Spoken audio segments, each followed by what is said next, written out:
तुम लोग सोचते होंगे ना कि भाई कहीं अच्छे कराने का होगा, देख लो भाई लाइफ इसी पे निर्भर है। कभी भी एक चीज नोटिस कर लेना भाई, ये जो तुम्हारे जानकार है ना, यही सबसे बड़े दोगले हैं जिन्हें तुम समझते नहीं यार ये ऐसा नहीं है, वही ये सबसे बड़ा दोगला। पूछो कैसे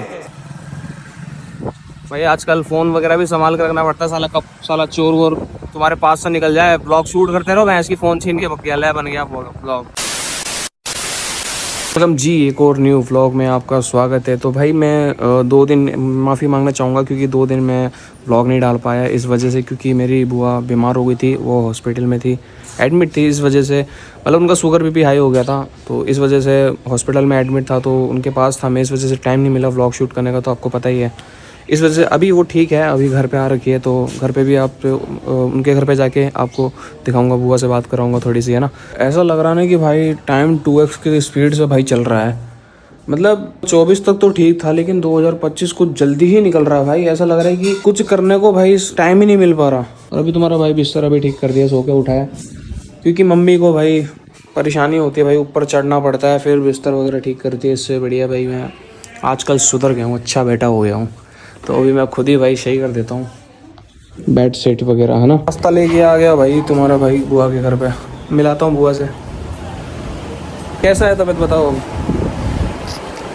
भाई। बुआ थी 2 दिन एडमिट थी भाई हॉस्पिटल में। मेरी बुआ को किसी चीज़ से डर नहीं है, बस दवाइयों से डरती है मेरी बुआ।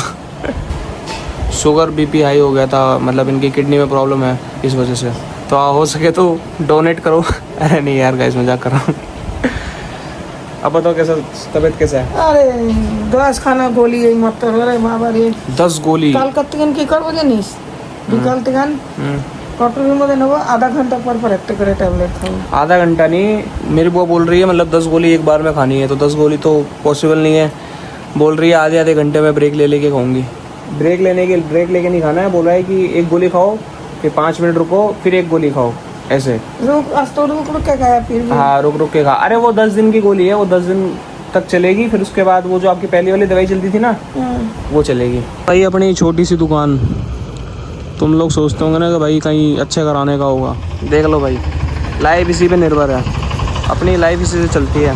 यार एक बात तो है, स्माइल मेरी क्यूट तो है यार, किसी को लगे ना लगे, है ना। तो भाई मम्मी ने मुझे भेजा दुकान पे, है ना, पेड़े लाने के लिए। मेरे को लगा भाई ज़्यादा क्वांटिटी में होगा। दुकान पे गया, भैया बोला पेड़े तो मुझे चाहिए थे 20 रुपये का। मम्मी ने बोला भगवान के लिए चाहिए भाई, प्रसाद, है ना। तो मैं गया दुकान पे। अब एक इंट्रोवर्ट होने के नाते ना भाई, सबसे पहले दिमाग में आता है कि मैं किस तरीके से बोलूँगा और सामने वाला क्या सोचेगा।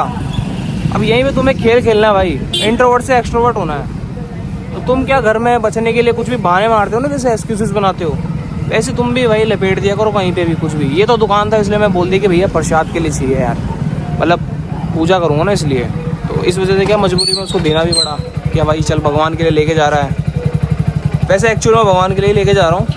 तो कहने का मतलब ये है कि भाई जब तुम घर पे बहाने मार सकते हो ना बचने के लिए, तो बाहर भी तुम इतना सोचा मत करो कि लोग क्या सोच रहे हैं। तुम बोल दिया करो भाई कुछ भी जो तुम्हारे मन में आ रहा है। मतलब जितना तुम छुपाओगे ना, उतना तुम इंट्रोवर्ट फील करोगे अपने आप को, और कह नहीं पाओगे।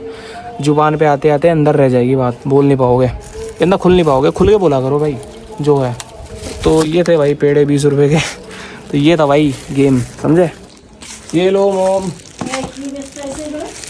क्या पता क्या बेचने आते हैं। जब वीडियो बनाता हूँ ना, जब ये लोग चेन ठीक करा ले, सिलाई करवा ले, पता नहीं क्या क्या भाई। कभी भी एक चीज नोटिस कर लेना भाई, ये जो तुम्हारे जानकार है ना, यही सबसे बड़े दोगले हैं जिन्हें तुम समझते नहीं यार ये ऐसा नहीं है, वही ये सबसे बड़ा दोगला। पूछो कैसे।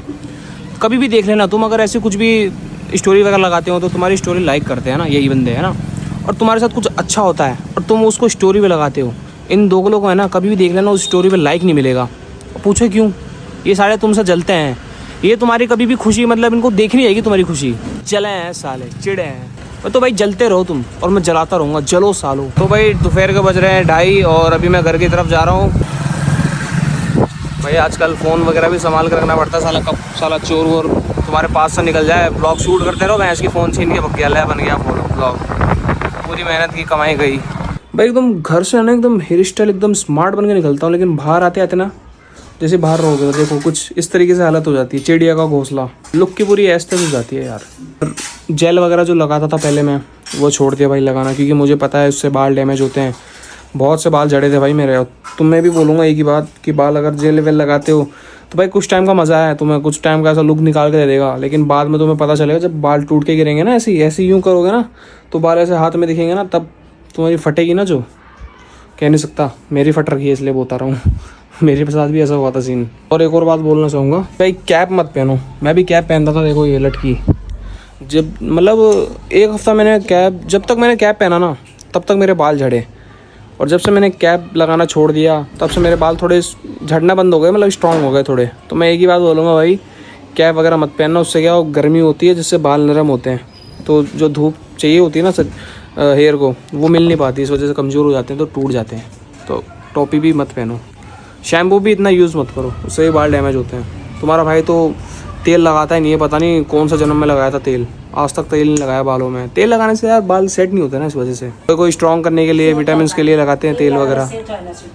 हाँ, तेल वगैरह से कुछ सेट नहीं होता बाल। हाँ अच्छा, अरे नहीं होता माँ, मैं जब नींद में होता था तो मम्मी तेल वेल लगा देती थी, मेरा दिमाग ख़राब हो जाता सुबह सुबह उठ के, तो फिर मैं क्या गुस्से में शैम्पू वैम्पू लगा के फिर तेल वेल निकाल देता सब बालों में से, क्योंकि जो ड्राई होंगे ना हेयर वो अच्छे से सेट होते हैं भाई बाल। हाँ, ये बात है कि मम्मी बोलती है कि वो तेल नहीं लगाएगा तो सिरा सूख जाएगा सर का, मतलब चक्कर वक्कर खा के गिर जाएगा, लेकिन तुम्हारे भाई को आज तक भगवान की कृपा से आज तक बेहोश नहीं हुआ ना चक्कर आया कभी।